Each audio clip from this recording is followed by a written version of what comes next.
A igreja Esmirna, a igreja confessante e Marte. A igreja de Esmirna é a segunda igreja das 7, Éfeso, Esmirna, Pérgamo, Tiatira, Sardes, Filadélfia e Laodiceia.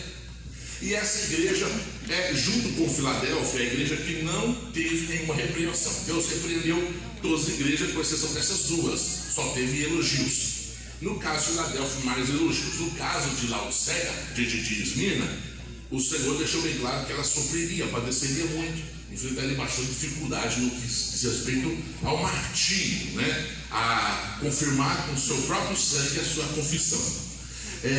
Textual, ser fiel até a morte da tia coroa da vida, Apocalipse 2, versículo 10, parte C, está escrito 10C. E o que acontece? Então, de cara, você vê que é um texto pesado, ser fiel até a morte. Então, não é fácil, né? Lição aplicada: não poderá calar a igreja de Cristo nem na própria morte. Nada poderá calar. Meditação diária. A gente não vamos ler esse texto todo não, viu? Domingo, Êxodo do 1 ao 22, vai falar da perseguição a Israel no Egito. Então, Israel foi perseguido no Egito. Em Êxodo 17, do 8 ao 16, Israel foi perseguido no deserto, né? A perseguição teve a Israel no deserto. Em Êxodo 3, do 1 ao 15, fala da perseguição à igreja Esther, 3, do 1 ao 15, perseguição do Império Persa, exato, né? Durante a gestão ali de Assuero, e quase que, né, Israel é exterminado a mando de Amã, né? E João, capítulo 5, do 1 ao 18, perseguição a Jesus. E Atos 8, eu quero que esse versículo leia para nós, Atos capítulo 8, versículo 1 ao 3. A igreja é perseguida em Jerusalém. E também Saulo consentiu na morte dele, e fez-lhe naquele dia uma grande perseguição contra a igreja que estava em Jerusalém, e todos foram dispersos pelas terras da Judéia e da Samaria, exceto os apóstolos, e uns varões piedosos foram enterrar Estevão, e fizeram sobre ele um grande pranto. E Saulo assolava a igreja, entrando pelas casas e arrastando homens e mulheres, os encerrava na prisão. Você viu o que fazia? Saulo entrava nas casas, assolava a igreja. Você pensa numa assolação, basta pensar no final de uma guerra. Eu chamo uma imagem depois na internet da Síria, como está lá. Aquilo é assolação.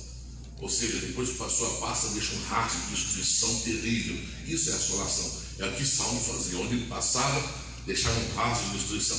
Falamos de Saulo, na verdade são muitos que perseguiram a igreja. A igreja é perseguida também pelos romanos, né? No mundo romano, Apocalipse 2, 8 a 11. E ao anjo da igreja que está em Esmirna, escreve: isso diz o primeiro e o último, que foi morto e reviveu. Eu sei as tuas obras e tribulações e pobreza, mas tu é rico. E a blasfêmia dos que se dizem judeus e não são, mas são a sinagoga de Satanás. Nada temas das coisas que há de padecer. Eis que o diabo lançará alguns de vós na prisão, para que sejais tentados, e tereis uma tribulação de 10 dias, se fiel até a morte, e dar-te a coroa da vida. Ser fiel. Quem tem ouvidos, ouça o que o Espírito diz às igrejas. O que vencer não receberá o dano da segunda morte. Não se trata, falando de um condicional ser, não, mas é uma ordem para você ser, né? O ser é do verbo ser, viu? Seja fiel, então, ser fiel até a morte. E foi feita uma referência nesse texto, falando sobre a tribulação de 10 dias. Deixa eu fazer um adendo aqui. Quando se refere à tribulação de 10 dias, se faz um link com as 10 maiores perseguições que a igreja sofreu. A igreja foi perseguida, desde que começou, pelos judeus, né? Pelos sacerdotes, pelos fariseus, pelos escribas, pelos essênios, por todos os grupos religiosos que tinham ali. Foram perseguidos por gregos, foram perseguidos por gentios. Por fim, o Estado romano, o Império Romano, ele vai institucionalizar a perseguição.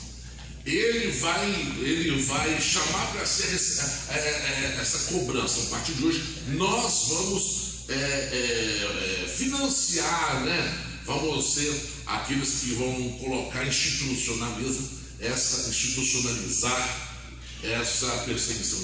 Então o Império Romano vai fazer isso. E a igreja de Esmirna, ela é a segunda igreja das 7, e uma vez que essas 7 igrejas também podem ser dividindo as 7 eras da igreja que aí estão, por exemplo, Éfeso é a igreja missionária que muito cresceu no primeiro século, é a primeira igreja. Esmirna é a igreja dos 2 outros séculos, século 2 e 3, né? Que quando sofreu as 10 grandes perseguições, já cito elas, quem foi as 10 perseguições aqui.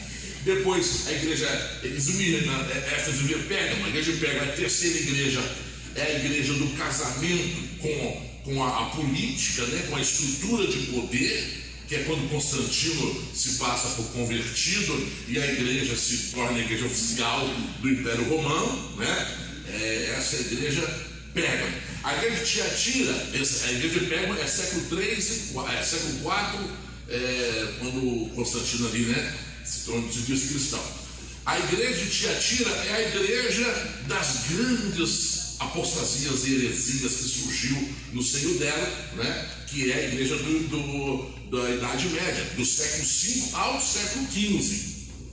Né, essa é a igreja de Tiatira. A igreja de Sardes é a igreja da Reforma Protestante, século XVI, XVII e XVIII. A igreja de Filadélfia é a igreja do grande avivamento, um dos maiores avivamentos que houve, mais recente, um tempo de refrigério, né, espiritual para os povos, que é século XIX e meados do século XX, né, ou seja, até 1900 e alguma coisa. E, por fim, a última igreja, a igreja de Laodiceia, que é de 1900 alguma coisa para cá até o arrebatamento. É a igreja, inclusive, mais poderosa financeiramente, mais bem estruturada, né, onde as igrejas quase não têm mais problema financeiro, vai dizer rico sou de nada tem falta, não percebe que na verdade muitas delas têm falta do próprio Cristo, né, que é a própria identidade da igreja, né? Então o identificador da igreja, porque sem Cristo para que igreja, né? E aí Jesus vai dizendo na igreja de Laodiceia, eis que estou à porta e bato, ou seja, estava do lado de fora, mas o povo estava dentro da igreja reunido, multidão, aplaudindo e achando que estava tudo bem com eles. Esse é um grande problema da igreja contemporânea, que é dos nossos dias, ok? Agora, já que falamos das 7 divisões de igrejas, falando em igreja de Esmirna, que é a igreja que estamos trabalhando hoje, e das 10 grandes perseguições, a primeira grande perseguição aconteceu com Nero, e em 4 anos, do ano 64 ao ano 68, ele matou crente demais, né? Essa grande perseguição, inclusive, foi uma justificativa, né? Que teve um grande incêndio em Roma, e esse incêndio destruiu muito de Roma, destruiu a parte mais pobre da cidade de Roma, e devastou. Na verdade, Nero tinha um projeto de reformar a cidade, porque a cidade cresceu de forma desorganizada e tal. E aí, depois do grande incêndio, ele de fato aproveitou essa parte, né?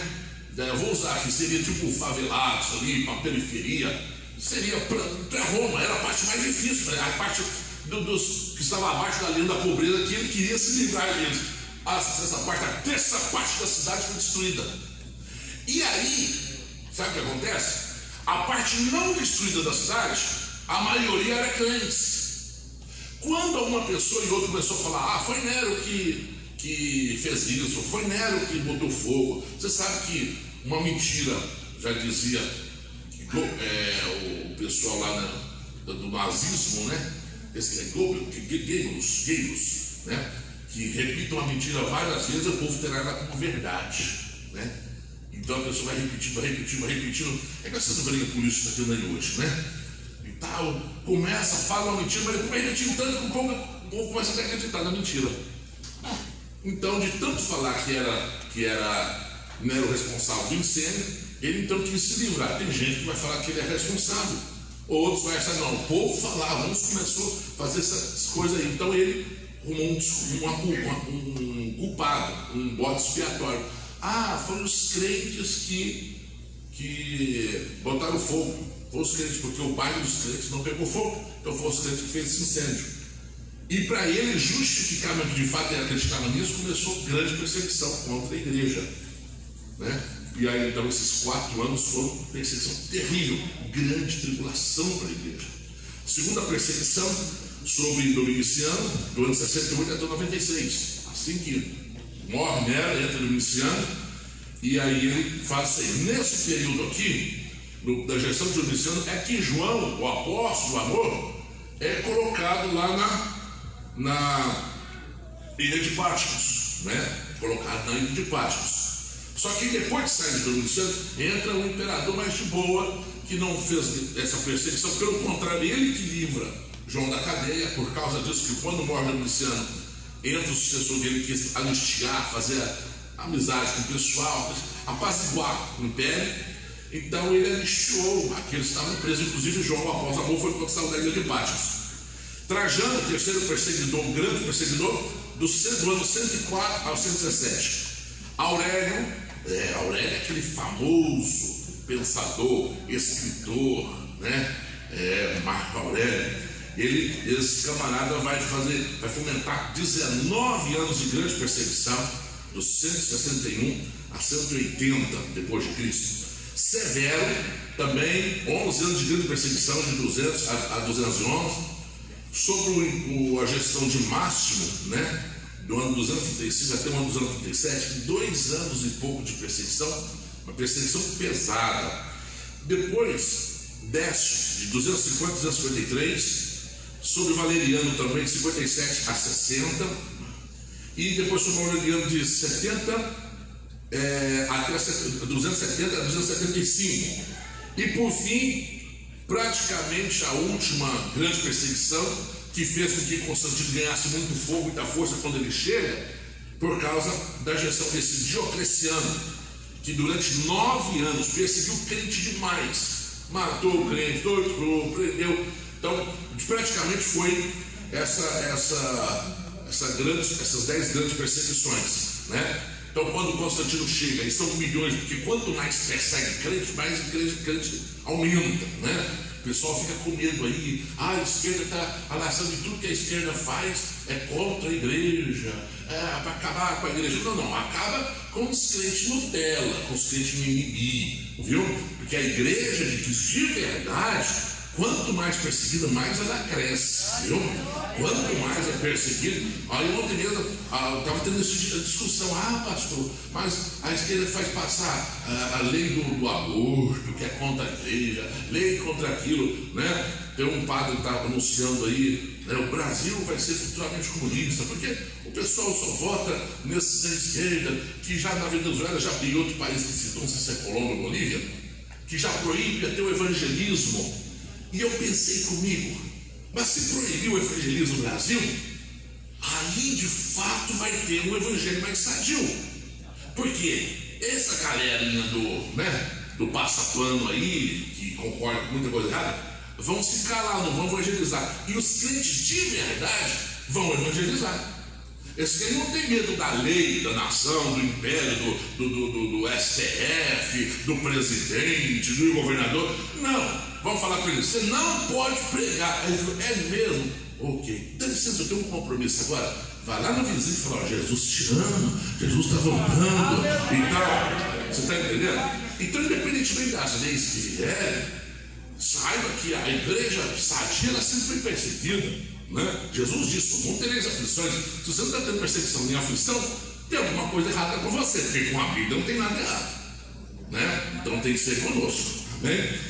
Quem entendeu, digam amém. Amém. Vamos lá, então, exceções, produção praticamente, hein? Então falamos aí sobre as 10 perseguições, que a gente já praticamente resumiu muita coisa sobre a igreja sobre essa igreja de Esmirna. Você sabe que ela é praticamente uma igreja mártir, a igreja que vai sofrer muita perseguição. Apocalipse não precisa ler, tem muitos versículos, capítulo 7, versículo 9 e 17. A igreja será perseguida no final dos tempos. Sempre a igreja vai ser perseguida. Todo o povo de Deus, é isso que a meditação diária está chamando a atenção. O povo de Deus sempre vai ser perseguido. Seja no deserto, no Egito, seja Jesus Cristo, seja a igreja nos seus primeiros passos, seja a igreja nos últimos tempos, sempre vai ser perseguida. O objetivo da lição, ao estudar essa lição, o aluno será capaz de identificar as principais características da igreja de Esmirna, confessante e mártir, descrever como Jesus se apresentou à igreja de Esmirna e saber as condições da cidade de Esmirna. Leitura bíblica em classe. Apocalipse 2, do 8 ao 11, que já foi lido aqui, mas a gente lê. E aonde a igreja que Santa Esmina escreve, isso diz o primeiro e último, que foi morto e reviveu: eu sei as tuas obras de tribulação e pobreza, mas tu és rico.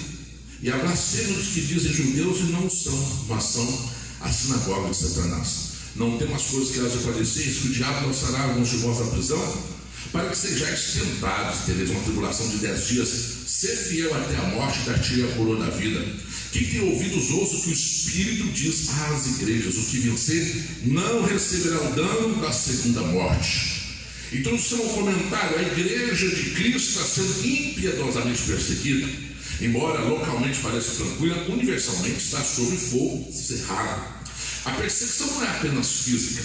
Os santos são pressionados tanto pela cultura quanto pelas instituições de um século que, por jazer, ou seja, estar no maligno, estar dominado, a palavra jazer está localizado. Aqui colocou também sepultado, pode ser também, no maligno, repudia e odeia os que são da luz, os que são luz do mundo e sal da terra.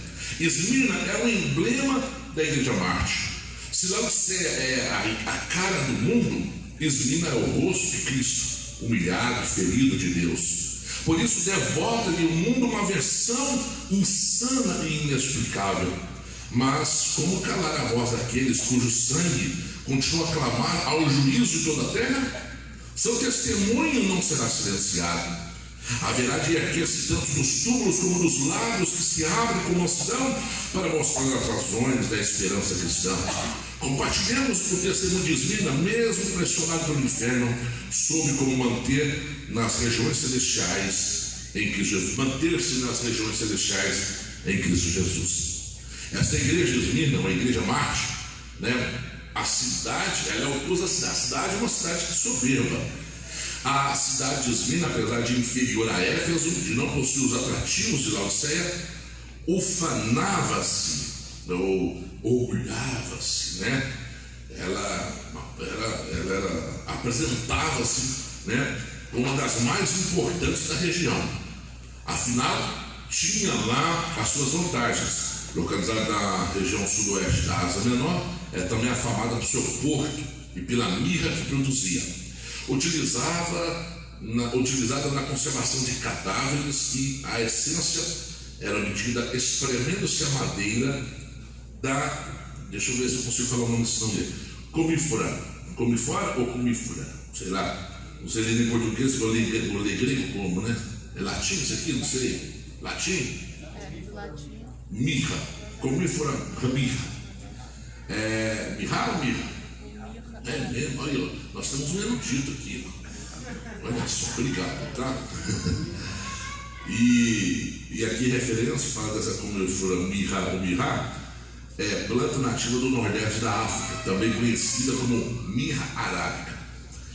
E não é figura perfeita para uma igreja confessante em Marte, que lembra do Getsemane, é isso também, pressionada, a azeitona é pressionada para produzir o azeite. Essa madeira aqui é pressionada para produzir a mirra. E a igreja é pressionada também, aqui a igreja da cidade de Esmirna, é a igreja altamente pressionada, A igreja, agora não a cidade de Esmirna, agora falando da igreja. Lucas informa que durante a estadia de Paulo em Éfeso, toda a Ásia Menor foi alcançada pelo Evangelho, e durou isso por espaço de 2 anos, de tal maneira que todos que habitavam na Ásia ouviram a palavra do Senhor, tanto judeus quanto gregos. Infere-se, pois, que tenha sido a igreja de Esmirna estabelecida nesse período, conquanto plantada numa cidade opulenta, era pobre, mas ricamente florescia em Deus. O próprio Jesus vai dizer no versículo 9: eu sei as tuas obras, és rica, espiritualmente. Um dos mais notáveis bispos de Esmirna foi Policarpo, que viveu de 69 a 155. Diante do carrasco romano, não negou a fé. Esse bispo, pastor e presbítero, pelo menos para Paulo é a mesma identificação. E esse Policarpo, ele foi martirizado e solicitado que ele negasse a fé que ele tinha. Nega a fé, nega essa fé sua. E ele, você não precisa morrer. E ele mesmo marchou na direção da fogueira. Não, eu não posso fazer isso com Jesus, que a minha vida toda cuidou de mim, que eu servi a vida toda. Tem uma frase assim que é feita, eu não lembro direitinho que ele citou lá. Lembra dessa frase? Policarpo? Quem sabe essa frase? Ele falou, não posso negar aquele que... Uma coisa assim. E ele mesmo caminhou na direção da fogueira. Quer me matar, me mate. Não tenho problema nenhum. Não tenho apego a essa vida. Tenho apego a Jesus. Aleluia. Isso é importante. Ismina, confessante e mártir. Eu estou falando isso aqui, é interessante porque, infelizmente, é isso que está acontecendo. As pessoas, infelizmente, o contrário tem acontecido. As pessoas não veem os seus líderes, pastores, bispos, representantes, como mártires. Pelo contrário, vê pessoas que, como líderes de uma nação, tipo o rei. Eu morro pelo rei, Os súditos morrem pelo rei. Estão endeusando os pastores. Antigamente, se cria que todos nós somos filhos de Deus e príncipes de Deus. Hoje se prega em muitos altares, principalmente de grandes eventos, congressos aí, de algumas igrejas fortes no Brasil, que Deus vai te levantar, vai pegar do monturo e te colocar entre os príncipes, e aponta para os pastores no altar. Como se nós, os obreiros do altar, somos príncipes. Não, porque se tem alguém aqui que é da realeza, é todo mundo. Todo mundo aqui é filho de Deus, todo mundo aqui é príncipe. E segundo, se há uma hierarquia, então, é exatamente o contrário. Os menores estão aqui em cima. O que é a graduação no mundo ministerial? É o inverso. O obreiro, quando ele vira diácono, ele é o quê? Servo. Diácono, na verdade, significa servir. Não é uma promoção. Não, é o contrário. Olha, nós estamos vendo que o senhor precisa descer. Então você vai ser diácono a partir de hoje. Mas estão fazendo o contrário. Então, hoje, não se espera, é capaz de muita gente morrer para que o seu líder, o seu pastor, o seu representante, ali na igreja, não sofra o dano. Porque eles não querem muitas vezes sofrer o dano. Eles não querem comprar briga, não querem bater de frente, não querem, entendeu? Então, faltam exemplos como o de Policarpo. Se a igreja de Ismina é uma igreja mártir, vai começar por quem? Foi o que Deus falou para o Acabe. Acabe, vocês vão ter uma vitória poderosa contra os assírios. É mesmo, Então parte para a guerra. Sim, começa por quem? Vai? Por você. Por mim? Sim, por você. Aonde estão os obreiros na frente de batalha? Onde estão os pastores? Pasmem, para vocês que estão aqui e para os que estão em casa acompanhando pelo WhatsApp, pelo Facebook, os telespectadores, como chama? Internautas. Pasmem, nessa pandemia, quem mais sumiu foi obreiros. Quem mais escondeu debaixo da cama foram os policarpos. Sabiam? O povo vem aqui, às vezes a gente fala, ele não está tendo culto, abre a igreja, às vezes banha cedinho, e aí você muitas vezes tem falta de um obreiro para ajudar a orar pelas pessoas, porque o povo continua cedendo, continua entendendo que precisam de Deus, não ficam à mercê do STF. Está lá, um ministro do STF decide, olha, as igrejas é um trabalho de São, tem que estar velho. Os outros achou o contrário, não tem problema, cada um acha o que quiser. Mas só de pensar que um ministro fez uma descoberta que nem os pastores fizeram, que muitos obreiros não fizeram. Um ministro descobriu que igreja é um trabalho essencial quando tem pessoas aqui de Juiz de Fora. Mas tua misericórdia, o senhor vai à igreja, vai matar todo mundo. Meu querido, você não está sabendo? Você vai morrer. Aleluia. Todo mundo aqui vai. É uma ordem de Deus, a todos está ordenada a morte. E não vai ser por Covid pego na igreja. Vai ser ou por algum problema por causa da tua língua, ou infarto, ou de velhice, ou de pneumonia, sei lá o que vai ser. Aí o pastor volta, muita gente vai morrer de pneumonia, não foi? Comprou até caixão, diz que está vendendo caixão, não vai morrer mais não. Então, nós temos que ser exemplo. E você vai apanhar de todos. Você que quiser ser exemplo, você que quiser ser um Policarpo, vai apanhar de todos, do mundano e do crente. Porque vai apanhar de todos os lados, mas tem que estar preparado. E quando chegar a sua hora, você fica assim, estão querendo me queimar, meu seguinte, estão tentando me queimar. Que covardia! O Policarpo falou, aonde eles vão ficar? Ali na fogueira? Estou indo. Rapaz, a minha CDK, aí ninguém te queima. Eu não sou covarde. Aleluia, Deus. O que eu sempre preguei, eu vivo. É isso, meus irmãos. Nós estamos bastante focados orando a Deus. A gente sabe que não é na escola bíblica que nasce obreiro. A gente sabe que não é com CFO que nasce obreiros. Mas a gente tenta de todas as formas, oração, CFO, escola bíblica, intercessão, a gente chora para Deus levantar uma nova geração de obreiros, mas de preferência serão como Policarpo.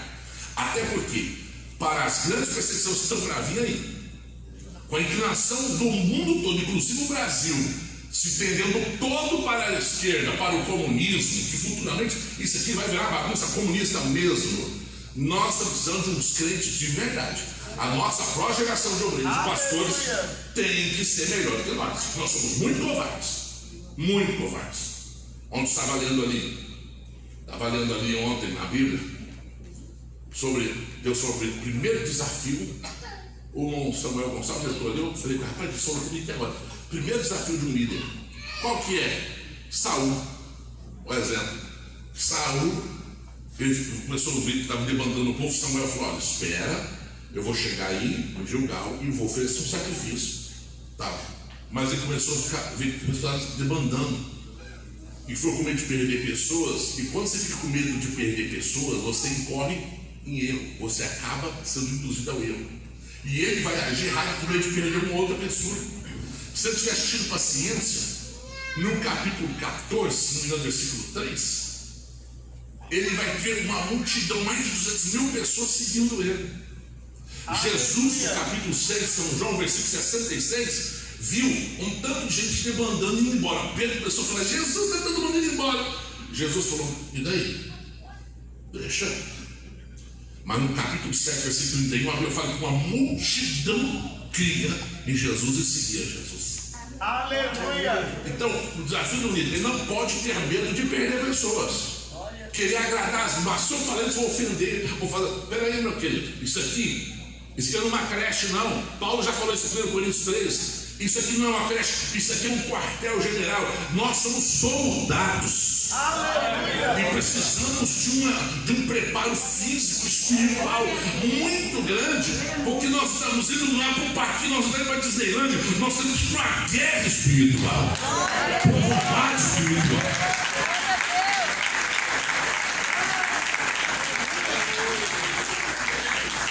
Você sabe que a pessoa leva um pouco para o combate? Aí o travesseiro e um cobertor. Você está longe demais. Arma, lá é só matar e morrer. Lá é guerra, camarada, despede a família. Né? Às vezes você vai ver a família, mas já sai de casa. Olha, não sou covarde, como não sou covarde. Eu estou deixando bem claro, foi bom ter convite. A senhora foi a melhor mãe do mundo, viu? O senhor foi o melhor pai do mundo. Fala coisa que nunca teria coragem de falar, praticamente é despedida. E vai para a guerra. Aleluia. E vai para a guerra. Só os covardes vai sem se despedir, porque fala, eu vou voltar, que isso, eu não vou morrer. A única coisa que esquentar é o deito debaixo da cama. Não tem cama na guerra. Não tem cama. Olha lá um saco de dormir, viu? Saco de dormir. Você entra dentro de um saco e fecha assim, parece que você está um cadáver já, sabe? É, o único jeito. Quem já foi para a guerra, diga amém. Aleluia. Ninguém? Mas quem está na guerra espiritual, diga amém. Amém. Todos nós. Então vamos lá, né? Mais coragem um pouco, tá bom? Vamos cuidar das almas, pegar essas mangas. O Senhor está querendo levantar uma geração de Policarpos. E saiba, o primeiro a ser cobrado é você. O líder, o pastor, o obreiro. O primeiro a ser cobrado é aquele que Deus coloca diante do trabalho. Não seja covarde. Zé, vai valer a pena. Todo o teu trabalho vai valer a pena. Amém? Estava numa reunião ontem com alguns pastores da Sede Mundial de São Paulo. Era de 11 horas até umas meia-noite e tanto. E eu falei com os irmãos e eu citei lá no parecer, falei, eu acho que não pode ter medo. Ainda citei isso aí, que eu acabei de dar essa referência bíblica de Saúl, de Jesus, citei para eles. Mas Jesus falou comigo hoje. Se você tiver medo, não dá fruto. Então você tem que chegar e fazer o trabalho que tem que ser feito, fazer as mudanças que tem que ser feito, zelar, pregar, e Deus vai honrar. Vai vir uma série de bênçãos, de todas as formas, Deus honra. Mas tem que ter coragem, né? E às vezes, por isso fala coragem, porque demanda sacrifício, lágrimas, né? E um pastor ainda citou, olha, é um pastor de uma capital, falou, olha, eu estou apanhando de todos os lados. Eu fiz algumas mudanças aqui. Eu estou apanhando de todos os lados. E eu falei com ele, persevera, vai ainda. Não está errado. O inimigo lança a seta e fala assim, viu, você está errado. Você devia ter feito uma abordagem diferente. Aí você fala, para de falar, Satanás. Fique silêncio, quero ouvir Deus falar. Glória a Deus. Deus fala. Aí Deus fala o quê? Ser fiel até a morte. É o texto de Esmina. Deus está falando assim, fique tranquilo, eu vou te livrar da morte. Eu falei, não. Fique tranquilo. Ele fala assim, ser fiel, a morte está chegando. É isso que ele fala. Aleluia. Sela tua vocação, teu chamado com a sua própria morte. Que pastor, eu vou morrer, mas cedo mais tarde você vai morrer mesmo. Mas é honroso morrer por amor ao Evangelho de Jesus Cristo. Amém? Esmirna, então, Esmirna era uma igreja confessante e marcha. A igreja de Esmirna era confessional e marcha. Professando a Cristo, demonstrava estar disposta a sustentar o testemunho até o fim. Sua fidelidade ao Senhor era inegociável. Versículo 10 aí que o Senhor vai falar que tem que ser até a morte, né? Como está a nossa confissão nesses tempos difíceis e trabalhosos? Olha o paralelo entre a igreja de Esmirna e a igreja de Laodiceia. Nós estamos vivendo a gestão, o tempo da igreja de Laodiceia. Esmirna era fervorosa espiritual, Laodiceia morna. Esmirna era pobre materialmente, Laodiceia era rica materialmente. Esmirna era dependente de Deus, Laodiceia era autossuficiente. E o que Deus falou sobre Esmirna? Jesus falou sobre ela. Não temas as coisas que elas padeceram. Você viu até a morte da cheia coroa da vida. O que Jesus falou acerca da igreja de Laodiceia? Assim porque és morno e não és frio nem quente, vou me estar cheio da minha boca. Aconselho-te que de mim compres ouro provado no fogo, para que te enriqueças, e vestes brancas para que te vistas, e não apareça a vergonha da tua nudez, e que unja os teus olhos com colírio para que vejas. A apresentação do missivista. O que é missivista? Da carta, da epístola, né? Do livro, ou do escritor do livro. A igreja ameaçada, a uma igreja ameaçada no tempo, Jesus apresenta-se Jesus como a própria eternidade. Isso diz o primeiro e último, que foi morto e reviveu. Nem a morte pode separar-nos do amor de Deus, Romanos 8:35. Alguém pode ler? Nem a morte pode nos separar do amor de Deus. Quem nos separa do amor de Cristo? Quem nos separará? Quem nos separará do amor de Cristo? A tribulação, a angústia, ou a perseguição, ou a fome, ou a nudez, ou o perigo, ou a espada. Viu? Nada. Primeiro e último, sendo Jesus o primeiro, todas as coisas foram escritas por seu intermédio. Sem ele nada existiria, porque ele é antes de todas as coisas. João 1, versículo 1 ao 3. No princípio era o Verbo, e o Verbo estava com Deus, e o Verbo era Deus. Ele estava no princípio com Deus. Todas as coisas foram feitas por ele, e sem ele nada do que foi feito se fez. Obrigado. Por isso o Senhor lembra ao anjo da igreja de Esmirna que tudo estava sob o seu controle. Até mesmo os que lhe moviam aquela perseguição achavam-se-lhe sujeitos. Tudo era criação sua. Aliás, o próprio diabo estava sob sua soberania, pois também era criatura sua, apesar de reivindicar privilégios de criador. Ezequiel 28, 14 e 15. Tu eras querubim ungido para proteger, e te estabeleci. No monte santo de Deus estavas, no meio das pedras afogueadas andavas. Perfeito eram os teus caminhos, desde o dia em que fostes criado, até que se achou iniquidade em ti. Essa passagem que está falando do rei de Tiro, na verdade, é uma alusão ao próprio Satanás, viu? Ao próprio diabo, né? Essa passagem aí está falando como se fosse falando do rei de Tiro. Mas pelo orgulho soberbo do rei de Tiro ser tão grande, foi feito um link aí para falar, né, de Satanás. Então você vai ouvir falar esse texto e também de Isaías, né? Falando, dando algumas identificações sobre Satanás. Sendo também o último, Jesus estará na consumação de todas as coisas como supremo juiz. João 5,17. E deu-lhe o poder de exercer o juízo, porque é o Filho do homem. Romanos 2,16. Ou no dia em que Deus há de julgar os segredos dos homens por Jesus Cristo, segundo o meu evangelho. 2 Timóteo 4,1. 2 Timóteo 4,1. Conjuro-te, pois diante de Deus e do Senhor Jesus Cristo, que há de julgar os vivos e os mortos na sua vinda e no seu reino. O que é uma conjuração? É uma convocação sobre juramento. Tipo, uma pressão muito grande. Né? É igual o pessoal que faz conjurações espiritualistas aí, né? Então é chamado de conjugação. Uma conjugação, na verdade, é uma convocação sobre juramento. É uma forma mais fácil de explicar, né?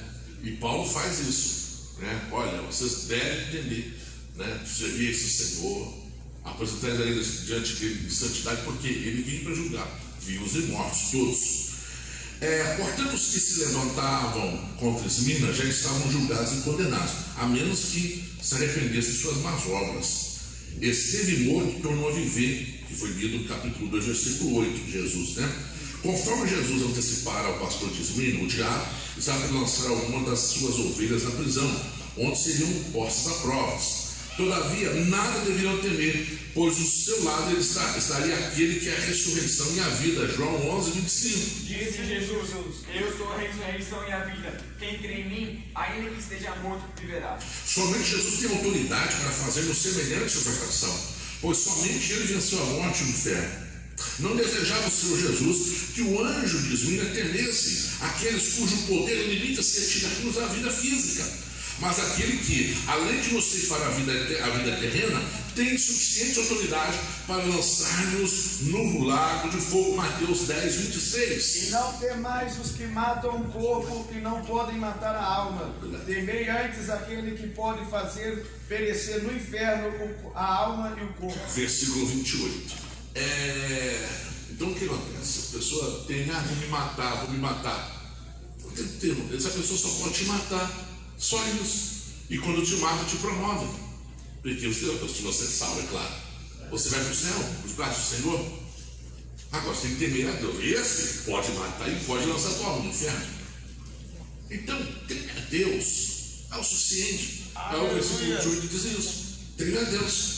Por conseguinte, o martírio daqueles santos iriam tão somente antecipar-lhes a glorificação ao lado de Cristo. As condições da igreja de Esmina. Primeiro, tribulação, foi dito no versículo 9. O anjo da igreja de Esmina sabia perfeitamente que a tribulação é um legado que recebemos do Senhor Jesus. Tenho-vos dito isso para que imitem as partes. No mundo tereis aflições, mas sede de bom ânimo. Eu venci o mundo, João 16, 33. Preste atenção. Jesus diz assim: vou falar para vocês que vocês têm paz. Vai vir batalha. Não parece ser incoerente? É mesmo quando eu falo assim: vou trazer algo para vocês terem saúde. Está chegando a enfermidade. Jesus está falando assim: estou dizendo isso para que tenhais paz. Mas ele está querendo dizer paz comigo, em mim. Porque quando vem as aflições, você começa a estar no estado de espírito de muita angústia e está preocupado. Primeiro você se preocupa, né? Que é o responsável do problema. De repente, eu estou em pecado, é por isso que eu estou passando essa aflição. Onde está nosso erro? Onde nós pecamos?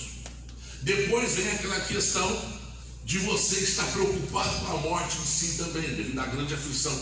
Jesus fala: fique tranquilo, esteja em paz, receba a paz. A paz não é ausência de guerra. A paz de Jesus não precisa acabar com a guerra para te colocar em paz. É uma outra dimensão. Por isso que ele fala que ele é o príncipe da paz. Porque onde ele reina, a dimensão que ele reina, está em paz. Está acontecendo uma guerra aqui, pastor, e põe um tiro para um lado, tiro para o outro, tal. Quem está em Jesus? Olha, a maior exemplificação dessa expressão é Salmos 37. O Salmo diz assim: a guerra se levanta comigo. Não, eu estou em paz, estou tranquilo. Um exército me cercou e está atirando. Naquela época era flecha, hoje é tiro, né? E diz assim: estou confiante, nele confio. É isso que o Senhor diz. Ter paz, essa paz. O que a Bíblia diz? E a paz de Deus que recebe todo entendimento. sabe? A paz de Deus que excede a todo entendimento. Então, é diferente do que as pessoas buscam. O que as tropas da paz da ONU faz? Vamos levar paz lá para o Haiti. Entra aqui tanto de gente com um fuzil armado até os dentes e chega lá. A gente coloca a paz. Pá, pá, pá, pá, pá, pá, pá. Agora todo mundo em paz. É claro, todo mundo morreu, fica todo mundo em paz. Essa é a paz do mundo. A paz, eu tenho que impor a paz aos outros. Não, a Bíblia ensina que a paz precisa só de mim mesmo. Só de mim, depende só de mim. Eu e o Senhor.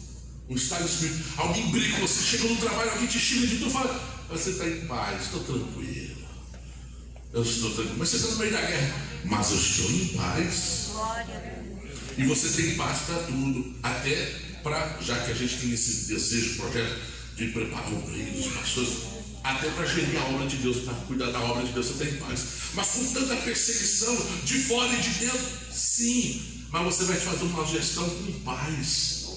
Que Jesus tinha falado, olha, recebe a minha paz vos dou, deixa as aflições vir, mas elas não podem afetar a tua paz, porque a tua paz está em mim.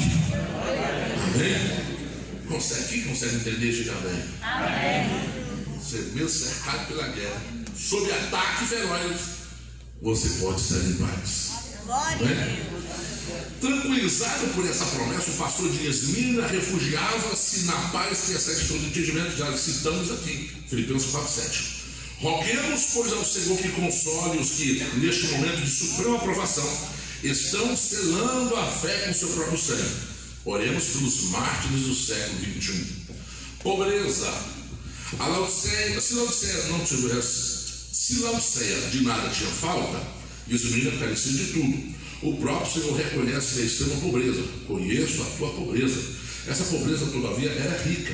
Complementa o Cristo. Mas tu és rico. Sim, ela era rica, pois fora comprada por elevadíssimo preço, o sangue de Jesus.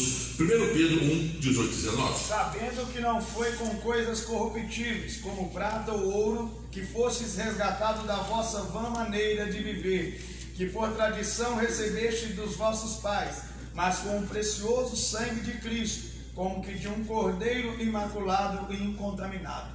Amém. Olha o nível, né? Olha o nível. Ataques de falsos crentes. Meu Deus, hein? Tanta coisa que essa igreja tinha. Além dos ataques externos, internamente, a igreja de Esmirna era perseguida por falsos crentes, a quem o Senhor Jesus desmascara. Eu sei as tuas obras, tribulações e pobreza, mas tu és rico. E a blasfêmia se dizem judeus e não são, mas são sinagogas de Satanás. O que buscava essa gente? Corromper a graça de Cristo através de artifícios humanos. Eles eram tão afoitos na disseminação de suas heresias e modismos que se desfaziam em blasfêmias contra o pastor e sua igreja. E a sua igreja. Mas, na verdade, estavam blasfemando de Cristo. Todavia, não haviam de ir adiante, pois em breve seriam julgados por aquele que sonda as mentes e os corações. Apocalipse 2:23. E ferirei de morte a seus filhos, e todas as igrejas saberão que eu sou aquele que sonda as mentes e os corações, e darei a cada um de vós segundo as vossas obras. Amém. A igreja de Cristo nesses últimos dias vem sendo atacada por falsos mestres e doutores, disseminando heresias e modismos em nossos redis. O que é redis? Redil é um aprisco, né? Foi colocado aqui em identificador, uma fonte aberta, armazenamento de algo. Mas redil, na verdade, a expressão bíblica utilizada é para aprisco, né? Cercado, um tipo de curral, exatamente. Disseminando heresias e budismo em nossos redis, fazem comércio dos santos e abertamente blasfemam o nosso bom nome. Não irão, porém, adiante, pois os tais para o juízo, sobre os tais paira o juízo de Deus. Crentes em prisão. Além dessas contrariedades, alguns membros da igreja de Esmirna, talvez os integrantes do ministério, seriam lançados na prisão, mas onde uma tribulação de 10 dias os aguardava. Foram eles executados? O que sabemos é que perseveraram até o fim, pois almejavam receber a coroa da vida. Não são poucos os crentes que neste momento acham-se presos pelo único crime de professar fé em Cristo. Mateus 24:9. Então vos hão de entregar para seres atormentados. Só um segundo. Presta atenção nesse versículo aqui. Jesus disse que isso aqui não está falando do fim dos tempos, depois do arrebatamento, não. Está falando da igreja militante. Vamos lá. Então vos hão de entregar para seres atormentados e matar-vos-ão. Sereis odiados de todas as gentes por causa do meu nome. Viu? As pessoas não gostam de mim. Muda o comportamento, a pessoa não gosta de você? Aleluia. Na faculdade muda as roupas, muda o idioma, chega no trabalho, muda as formas de ser, chega na família, porque quer agradar os outros, quer que as pessoas te chamem. Você é muito carente. Você, aqui já tem um carente, o carente aqui é Jesus. Eu te amo e quer que você ame ele. Já é o suficiente, agora para com isso. Quer ser amado por todos? Infelizmente não vai acontecer. A Bíblia diz: sereis odiado por. Então, prepare para ser odiado. Entregou sua vida para Jesus? Prepare-se para ser odiado. O mundo, a igreja quer copiar o mundo. Mas, irmão, esse é o problema. Eu tenho alguns minutinhos, quando estamos parecendo. A igreja quer casar com o mundo, quer estar misturada com o mundo. Quer que os representantes da igreja sejam os deputados, ministros do STF, presidente, não é? Finalmente temos um presidente que é a favor da igreja. Eu fico alegre, eu não voto. Nunca votei. Tem 200 anos que eu moro fora da minha cidade, o título continua sendo de Uberlândia. Fiquei alegre com a eleição do Bolsonaro. Ah, que bom, finalmente um camarada que pelo menos não fala de alguma coisa de Deus. Mas ele não representa a igreja em si. Ele representa esta nação. Mas nós somos cidadãos de outra nação.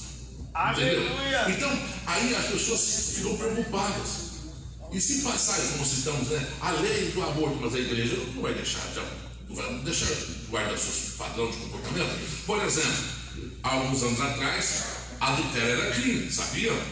Minha esposa me traiu. Você ligava para a polícia vinha e prendia a sua esposa, prendia o esposo, me traiu. Hoje não é crime. Meu Deus, imagina na época. O mundo está acabando. Agora não é mais crime adulterar. Quer dizer que todo mundo agora pode adulterar. Não, irmão. O crente não precisa de lei do mundo. Nós já temos nosso código de lei aqui, ó. Esse código de lei não é seguido pelo Senado, pela Câmara, pelo STF, por ninguém. Esse código de lei é nós, é eu e você. Você está entendendo? Então vai liberar a lei da homossexualidade. Você vai virar gay? E daí? Que vai ter. Agora os gays podem casar. Esse mundo está acabado.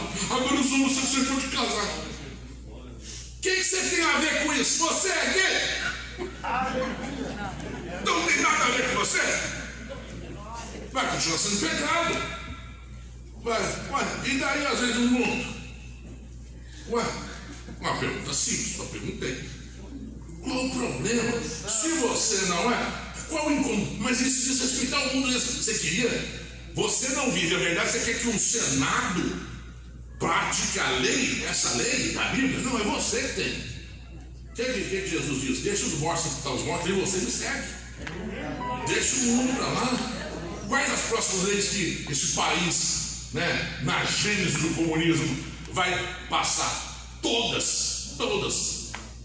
Ainda que nos dias, até as pessoas estão falando que os travestis vão poder entrar nos banheiros de mulheres, uma coisa assim, né? E daí? Você usa banheiro, porta fechada? Você tem que preparar para as coisas que virão. Você acha que isso é perseguição? Nossa, a igreja está sendo perseguida. Qual perseguição? Passaram a lei do aborto.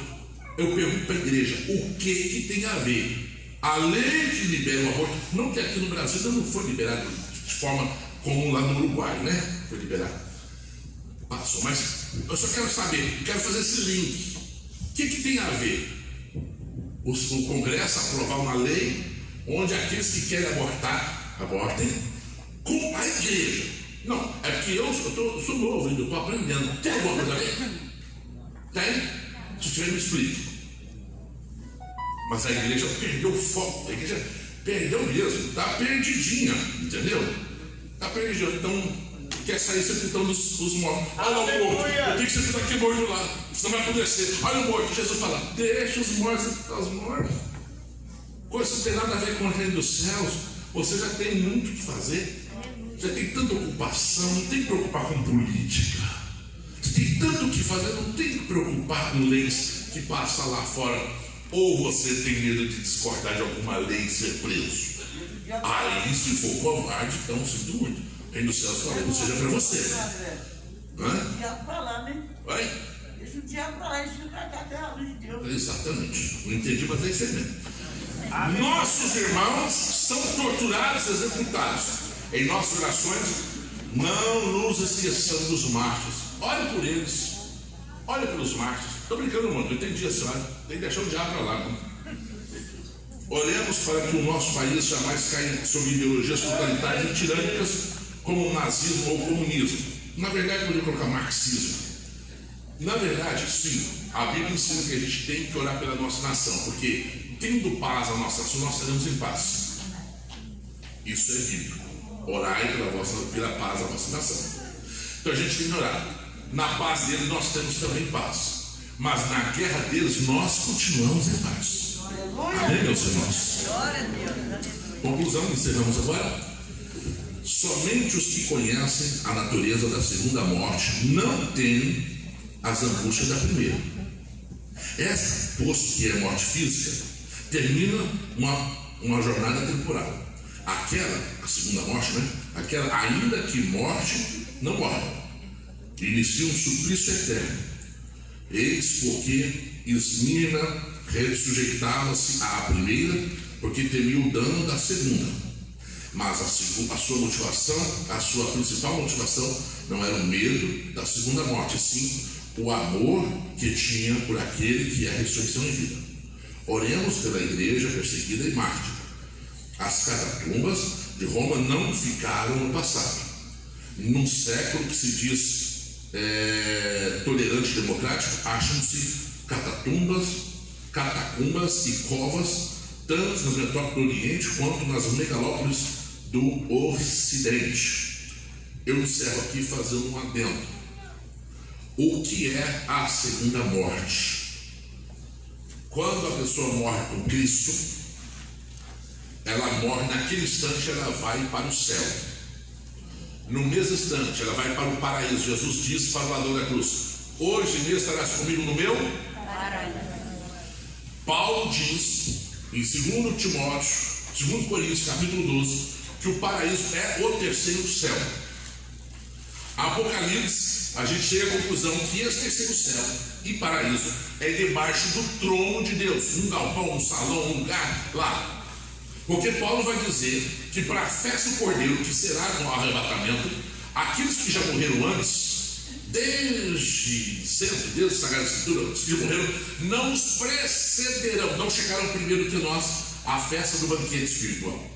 Então nós entraremos todos juntos. Então aqueles que já morreram, cito, o missionário Davi Miranda, meu querido paizinho, o presbítero Debrando, alguns irmãos como o pastor Pedro Gregório e outros, uma Regina Antônio que partiu recentemente. Essas pessoas estão aguardando para nós chegarmos todos juntos, a igreja do arrebatamento, e todo mundo entrar para as bodas juntos. Então aqueles que morrem com Cristo já vão para um lugar de descanso, é um lugar gostoso, é de gozo, mas ainda não para a Nova Jerusalém. Você está entendendo? Beleza. Aqueles que morrem sem Cristo não tem purgatório, não tem lugar de repouso, não tem um paraíso invertido, não tem uma sala de espera de Satã. Não. Quem morre agora sem Jesus já vai ao inferno.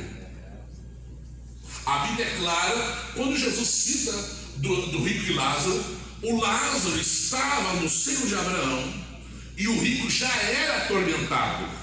E ele disse: pai Abraão, fala que Lázaro molhe a ponta do dedo dele na água e pinga aqui no meu dedo, na minha boca, ou por favor, vá atrás dos meus irmãos, não quer que meus irmãos venham para cá e morra também e padeça como eu estou padecendo. Quem morre sem Jesus já vai para lá. As pessoas erram ao falar sobre a segunda morte. A segunda morte não é início de suplício. O que é a segunda morte? A Bíblia vai citar em Apocalipse capítulo 20 sobre a segunda morte. E tem que explicar por quê. Porque todos hão de ressuscitar. Todos. Os que morreram sem Cristo, os que morreram com Cristo. Todos que morreram sem Cristo ressuscitarão para a condenação eterna. Os que morreram com Cristo para a vida ressuscitarão. Então, todos a terra há de devolver seus corpos, eles serão ressuscitados. Então, meu paizinho há de ressuscitar, Jonathan de Deus, Paulo, Pedro, os apóstolos, Abraão, Isaac, Jacó, vão ressuscitar para a salvação eterna. Mas para comparecer diante do juízo final, os condenados vão ressuscitar e vão estar diante do trono branco. Diante do trono vão ser julgados. É claro que é uma ressurreição parcial, não sei, diferente. Não vou falar parcial, mas diferente. Por quê? Porque a Bíblia diz em Apocalipse 20 que os mortos vão comparecer ali. Os mortos, quer dizer, são aqueles que morreram, mas que ressuscitaram para comparecer ali. Foram ao inferno, porque não passou, mas todos que estiverem diante do juízo final, do trono do Senhor, eles foram ao inferno. Foram, porque todos que morreram sem Cristo. Então estão diante do trono. Depois de serem condenados ao veredito, eles serão lançados no lago de fogo. É outro lugar. O inferno não é um lugar de suplício de Satanás. Então, é um triplex do Guarujá de Jesus, de Satanás. Tipo assim, ó, o diabo caiu lá, é o palácio dele. O que mais? É a mansão dele. Aleluia. O diabo não sofre o inferno. Agora, quem sofre é aqueles que morrem sem Jesus. Então pode falar o quê? É a mansão, é um retiro. Ele está lá no inferno, né? E lá o povo que cai lá sofre, os que morrem sem Jesus. Só que o lugar preparado para Satanás e seus anjos é chamado de lago de fogo ardente. Esse lago de fogo, ele será inaugurado pela besta e pelo falso profeta, pelo anticristo e o falso profeta. Os dois primeiros entraram. Quando eles entrarem, no final da Guerra do Armagedon, eles vão inaugurar ali. Eles vão inaugurar o lago. E aí depois do juízo final, a Bíblia fala que Deus vai pegar todo o inferno e lançar não. Todo mundo. Porque hoje a Bíblia diz o céu para cima e o inferno para baixo. Então eu não sei aonde é, mas é para baixo é o inferno. Na nova terra não vai ter inferno. Não vai ter inferno para baixo, não. O inferno não vai ter mais. Quem morrer não vai ter mais morte. Na nova terra de Apocalipse 21, esse inferno vai ser lançado no lago de fogo. Onde é? Eu não faço ideia. O pessoal fala em universo paralelo, não sei se existe isso, mas se existe é lá mesmo, vai ser um lugar bem longe, distante. Então a segunda morte não é início do suplício, é continuação do suplício. Vocês estão entendendo? Então por que chama de segunda morte? Porque ressuscitaram para o juízo final. E vão morrer de novo. Por que vocês vão morrer de novo? Porque morte significa separação. Então, pro resto da vida, não tem volta. Quem morre uma vez não tem volta. Então, quem morre foi ao inferno, não volta. E depois vão morrer diante do juízo final. E depois do juízo final, vão ao lago de fogo ardente e não tem volta. Por isso é chamado de segunda morte. Não é que quando começa o suplício. Vocês estão entendendo? Quem entendeu, diga amém. Então, se você quiser, nessa parte finalzinha, só não riscadinho, né? Não inicia o suplício eterno. Pode ser que o escritor colocou, não, é porque o inferno é um suplício temporal, de fato. E o lago de fogo ardente é o eterno. Pode ser que quis colocar assim, mas só que também pode induzir alguém à confusão, né? Então, é sua revestinha, você pode fazer uma dentro, escreve aí do lado, faz igual eu, escreve tudo, rabisca tudo, a revestinha é sua. Faz observações, você está guardando. Quem entendeu, diga amém? Amém. E a igreja? A igreja estará com Cristo. O que garante que a igreja vai estar com Cristo? Como que Cristo morreu por nós? E você tem acesso a ela através da comunhão com os santos e com Ele. Jesus disse em João 6,54: quem come a minha carne e bebe do meu sangue tem a vida eterna em si mesmo, e eu o ressuscitarei no último dia. Quem vai participar da Santa Ceia nesta manhã?